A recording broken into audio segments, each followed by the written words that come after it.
14-летняя Харагай обожает лошадей. Ей нравятся эти красивые, сильные, полные достоинства гордые животные. Есть в них какая-то притягательная сила, некий таинственный магнетизм, который веками связывает человека с конем.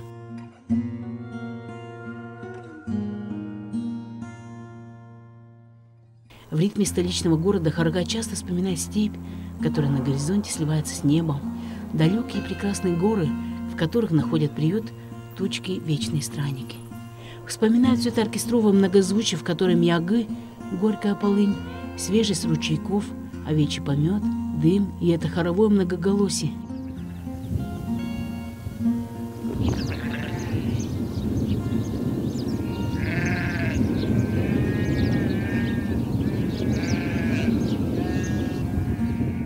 И юрту, такую родную и знакомую, и рядом бабушку, уже старенькую, но по-прежнему не знающую усталости, полную забот и хлопот.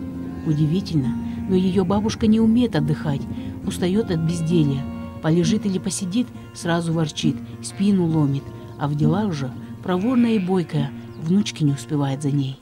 Моя бабушка самая лучшая, потому что она меня растила с самого детства.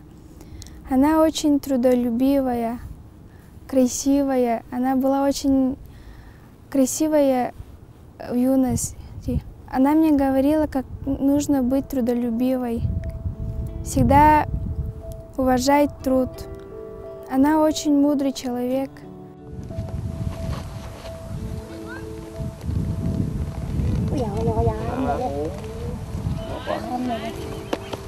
Бабушка Вера тоже любит лошадей.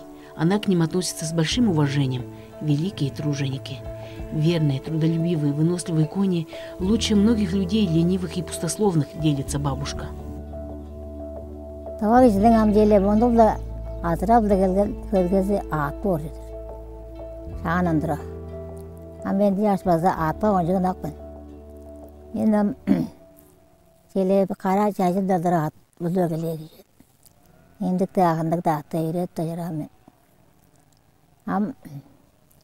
Atoda kişinin çoğu iyi davan tepe olur.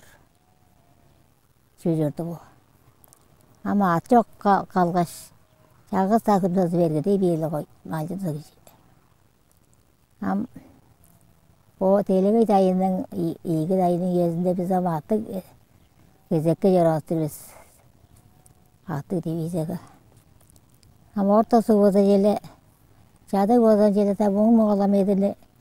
O da attık yorar, çartağa da attım, yoraş besin, tavan diyak tiştik var. Çözüyor da at çok fazla jele, bu vero paçırtığa jeteriz, sergetir biz at yap. Fazınca çoğalaş gördüğüz. O kredi esedam, çartağa attı, da çoğru kredi. Tavanın tüpleri oyuzgaş. Kadık aslında ekre çoğru çoğursa. В последнее время Вера Чулдумовна стала много вспоминать о прошлом, думать о своей жизни. Человеку 86. Есть на что оглянуться. Приезжал один известный на всю страну журналист Сергей Брилев. Назвал ее «Последний солдат армии Тувинской Народной Республики». Так оно и есть. Никакого пафоса. Она осталась. Одна из сотен тувинских добровольцев. Все друзья ушли. Осталась только Вера. Последней. Особая судьба, особая ответственность, особая миссия.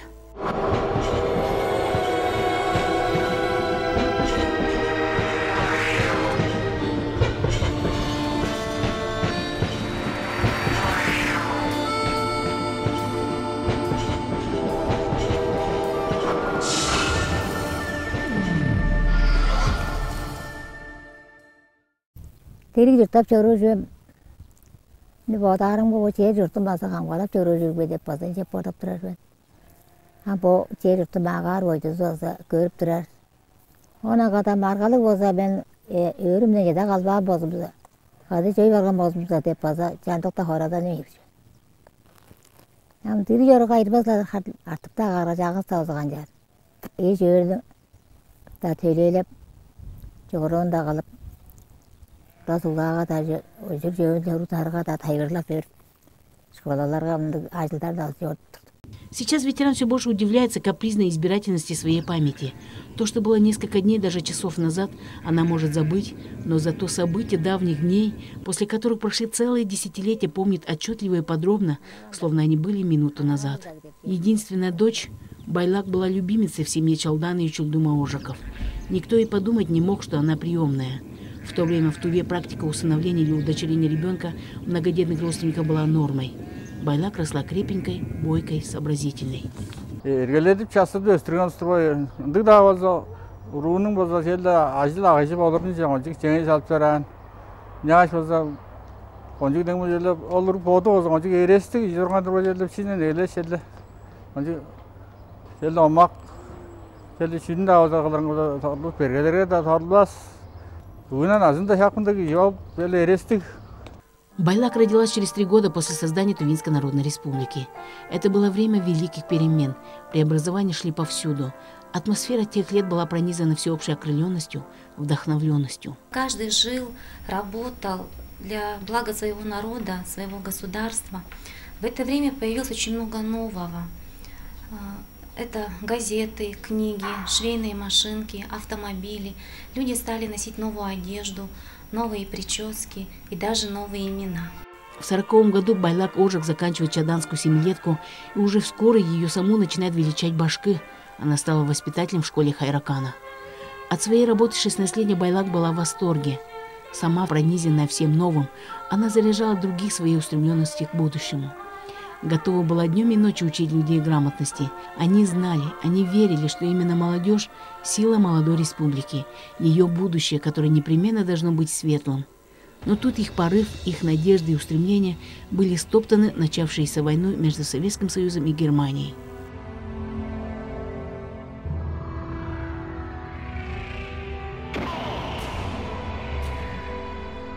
Нападение фашистской Германии на Советский Союз граждане ТНР восприняли не только как вероломную агрессию, но и как личную беду. И не случайно в 10-й декларации Великого Хуралы, принятой в первые годы войны, говорилось о том, что тувинский народ готов, не щадя своей жизни, встать на защиту Советского Союза. Ветеран до сих пор помнит отчаяние, которое захватило ее после сообщения о войне. Вскоре растерянность сменилась на гнев и ярость. Байлак тут же записалась в ряды ополченцев в санитарке. Но ее грела мысль на скорейшую победу над фашистами. Казалось, иначе и быть не может. Ведь Байлак в то время ждала своего первенца. Муж Хапылак учился в Москве, в коммунистическом университете трудящихся Востока. И сердце молодой женщины переполнялось тревогой за своих близких. А война в 42-м только набирала обороты. Советские войска отступали. Ол тайынға тозала жерде чөйдерге, ана тайынға келіп тұрған еден артық чөйдей. Ол осыға қаңғы тағыда асия қылып, ол остың қаңғы чөзін ол берін ап, жүктеп чөйдіріп. Ее братья Камбуй и Данцбелек еще в самом начале войны написали заявление об отправке на фронт. Но решение об участии Тувинской армии в Великой Отечественной войне принималось не сразу. И только весной 43-го года по Туве разнеслась радостная тревожная весть. Отправляют. В мае первыми отправились танкисты. Летом Байлак получает письмо от брата. Кавалеристам тоже скоро в путь. А у Байлак на руках годовалый сын Кошол.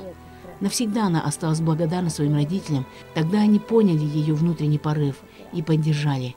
Езжай, бей врага и возвращайся домой. Қарақ біле көріп тұрған школда отырып деп қоғадай бегестік. Ам жортып тұрған үйе жол. Жүге дейін ол тайсын желе қанам база телеге бейжелептер болса, келдірді ғой база демейлі келдіріп бар. Дальняя дорога, военные эшелоны. Война теперь не была далекой. Ее уже не надо было представлять. Война была реальной, она была рядом. Вспоминая эти дни, бабушка и сегодня вздрагивает. Страшные картины навсегда врезались в память. Кровавыми рубцами остались в сердце.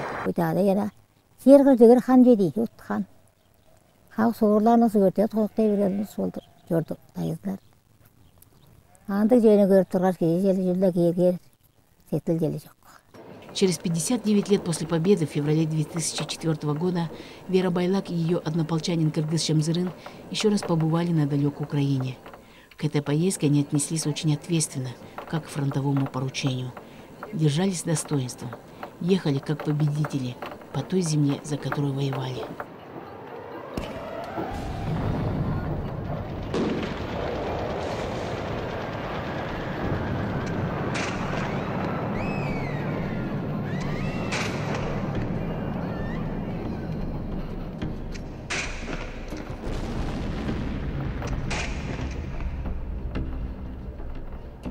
Улайзы сақтайжылы өкілер, жәккі жорғылар ауылдығы ашистан толдайыздан жоқлығыр.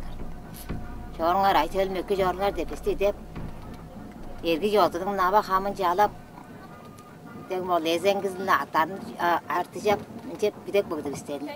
Их было 10 девчонок среди 206 тувинских добровольцев.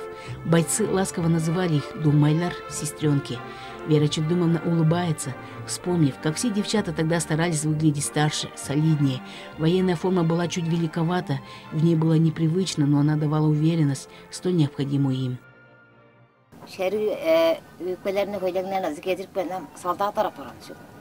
Жар хакында сызылға. Жетіп көлешімді сызалған оладыр халық кері қаразын. Жаданадан 4 кеже, ерзілен 3 кеже, 2 кеже, теш, қатышқа шыпты ол кеже. Ама ол бұрынды дәм қызырлардың жорсай жорып тұрған жүріп онды. Ол еді олды дәм ол бүгі жөні бұрындыға деп лоза жорып тұрған. Дұваға баса. Сегодня эта история звучит почти как легенда, но сами фронтовики знали, так и было. В декабре 1943 года прибыли на учебный пункт в Смоленской области. Командир 31-го гвардейского кавалерийского полка Ефим Попов приказал барышень отправить на кухню. Кечелол перевел слова командира, но тут случилось неожиданное. Одна из девушек стремительно взлетела на коня, поскакала лихо, выхватила клинок и взмахнула ими ветки. Тут же с карабином попала в шишку на дереве. Этой смелой девушкой была Байлак. Она и сейчас на свои 86 легко оседлает коня, а тогда, в 18 лет, была легка, словно степной ветер, проворна, как гордый козерог. После этого случая Попову пришлось сказать, эскадрон тувинских добровольцев в полном составе зачислить в полк. Добровольно поехали, надо воевать, все. Это великая война, священная война. Путь на лошадях от Смоленской области через Белоруссию до Украинского Ровно занял почти месяц.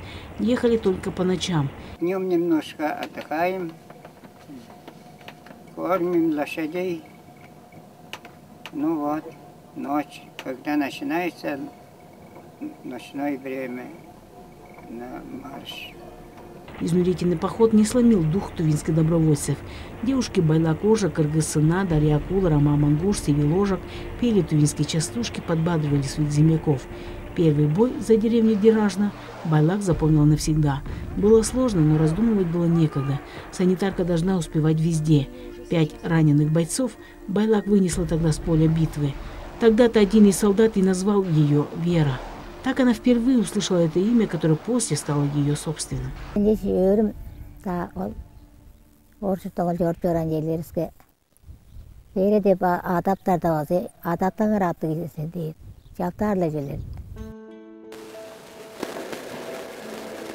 нее до сих пор нет большего зла, чем война.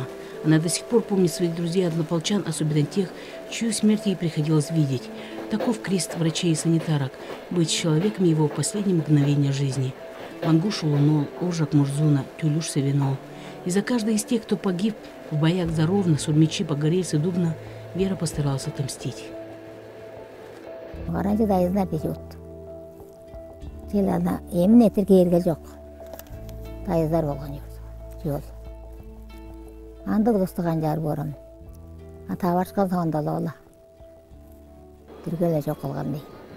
Украина помнит, Украина знает, Украина благодарна. И Вера Байлак и Кыргыз Шамзырын увидели, услышали, почувствовали это. И вот они, 2 тувинских добровольцев, идут по улице тувинских добровольцев в городе Ровно и понимают, что и они внесли свой вклад в мирную жизнь этого края.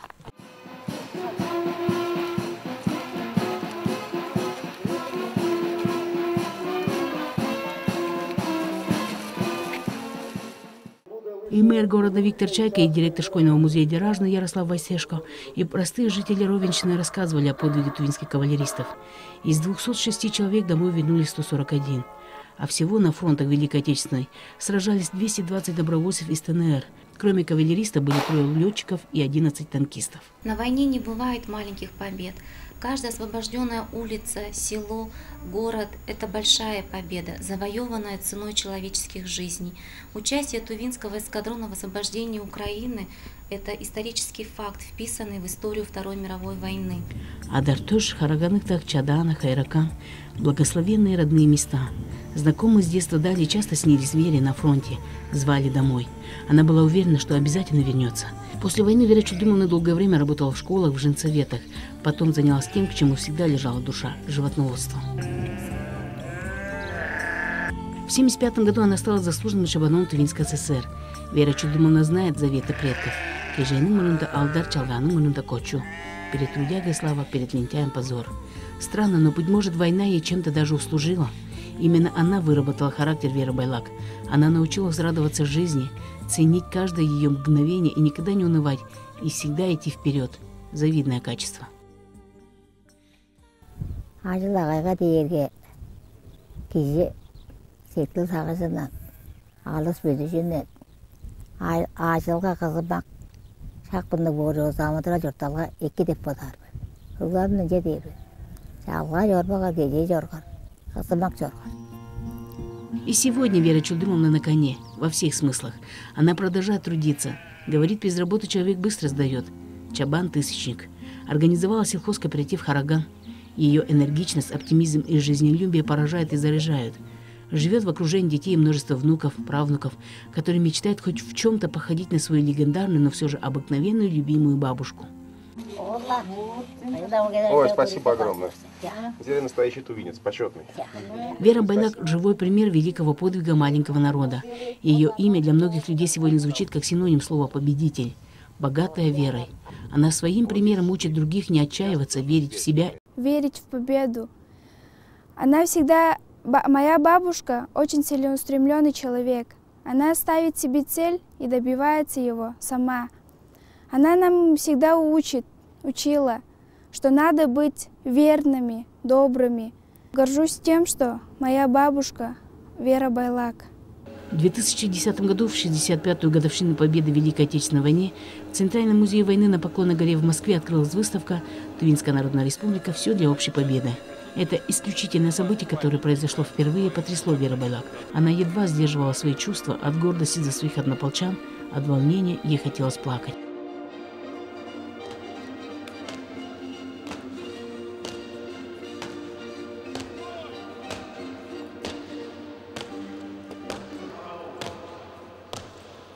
Вклад в ТНР в дело победы над фашистской Германией не должен оставаться малоизвестной страницей в истории страны, говорили на открытии выставки. Прославленный кавалерийский эскадрон представляла санитарка Вера Байлак. Она передала музею копию флага Тувинской Народной Республики. Вместе с главой республики Шолбаном Караолом фронтовичка охотно рассказывала об участии Тувы в Великой Отечественной. Вовремя протянутая рука друга дорогого стоит. Я нахожусь в необычном таком подъеме душевном, потому что сегодня у нас особенный день экспозиции нашей родной республики в самом центре России, в самом знаковом месте сердца нашей России на Поклонной горе, где покоится, где есть историческая память о той великой победе. И мы гордимся этим. В юбилейном году Великой Победы в Кызыле тоже открыли новый мемориальный комплекс. Это дань подвигу своих земляков, которые сражались за Родину. Эта экскурсия для ветерана очень волнительная. Она сильно хотела побывать на нем. Даже специально приехала из Чадана. А внучкам же интересно. Урок истории из уст самого участника событий. Ооржак Байлак Чулдым, Ооржак Тансыбелек Чулдым. Ол кім бор ол абай?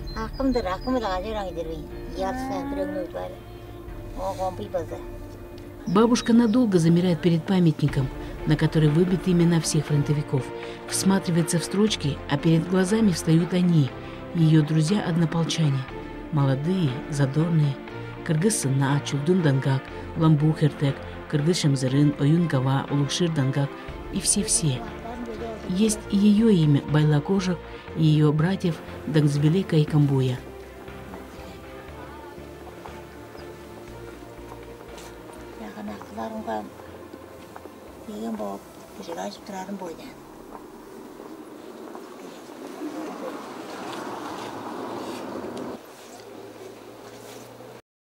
Турасқалдарды көргеш, сетіл сағашымның қарап, ұлақсам да кейір, қарам жайда төктіп кейір өрді. Де маңа жарғады көрге, ар берге, елеті ежөрі қады жорт бері алыстың. Жорықтарын да көрге, турасқалда қылып қарға екіледі. ана каракка көстөр жергеле дөгөрө турган болсо деп одай бейли жүрдүк. Ветеранов Великой Отечественной с каждым годом все меньше. Годы берут свое. И эти люди заслужили, чтобы в старости их окружили вниманием и любовью. Молодость, которая не уважает старость, недостойна будущего, говорили мудрецы. Сегодня Вера Байлак в Туве пользуется заслуженным почетом и заботой. Глава республики лично опекает ветерана. Она обеспечена квартирой в Кызыле, отдыхает на курортах и здравницах. За ее самочувствием врачи следят особенно внимательно. Последний тувинский доброволец очень дорог своему народу. Кто-то должен же слышать. Спасибо вам за победу.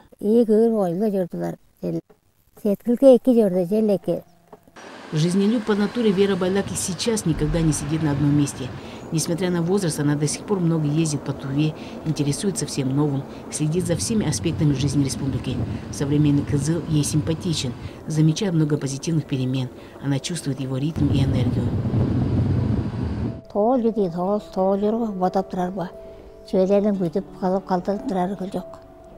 Ветеран признается, чем дальше, тем больше переживает за свой народ. Жить, работать, радоваться, что еще нужно, удивляется она. Это так просто. А многие люди просто так теряют время. Ей хочется дать наказ своему народу. Берегите друг друга, держитесь рядом, стройте будущее Тувы вместе, и все получится. В последнее время ей все больше нравится общаться с юными бойкими внучками. Их жизнь полна самых разных событий. Перед ними открыт весь мир. Часто слышит от них не совсем понятные ей новые слова. Интернет, скайп, СМС, айпод. И это ей нравится. Она любуется ими, такими веселыми, умными, здоровыми. Для ветерана ее внучки и есть символ нового поколения Тувы. Они живут будущим, полны надежд и громадных планов. И Вера Байлак это нравится.